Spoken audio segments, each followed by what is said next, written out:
Hello लोगोफोर, welcome back to माय YouTube channel with एनादार video. स' लोगोफोर, नोंथांमोना नायगासिनो दङ बड' लेंगुवेज जिके यूट्यूब चैनल। स' नोंथांमोना फार्स्टआवनो आंनि बे चैनलाव गोदानब्ला अन्नानै चैनलखौ साबस्क्राइब, लाइक, कमेन्ट, शेयार खालामना होनो थाखाय गुरै खावलायहरनाय थाबाय।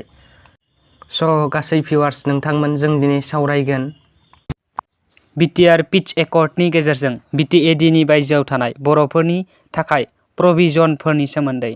स' 5.1 दफा बादियै हायेनारि हारि थामहिनबा ट्राइबफोरनि थाखाय थाखानाय काउन्सिलफोरनि बायदियैनो बिटिएडिनि बायजोआव थानाय गामिफोरनि जौगाखांनायखौ लाबोनो थाखाय आसाम सरकारा बड' कछारी वेलफेयार काउन्सिल दानानै होगोन।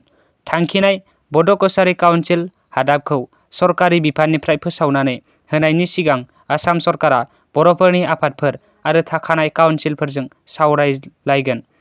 5.2 दफा बादियै बिटिएडिनि बायजोनि गामिफोरनि जुनिया जौगाखांनायनि गोनांथिफोरखौ थिरांथा खालामनानै आरो आसाम सरकारखौ बोसोन होनो थाखाय आसाम सरकार, बिटिसि आरो बर' कछारी वेलफेयार काउन्सिलनि सोद्रोमाफोरखौ लानानै मोनसे एडभाइजरि कमिटि दानाय जागोन।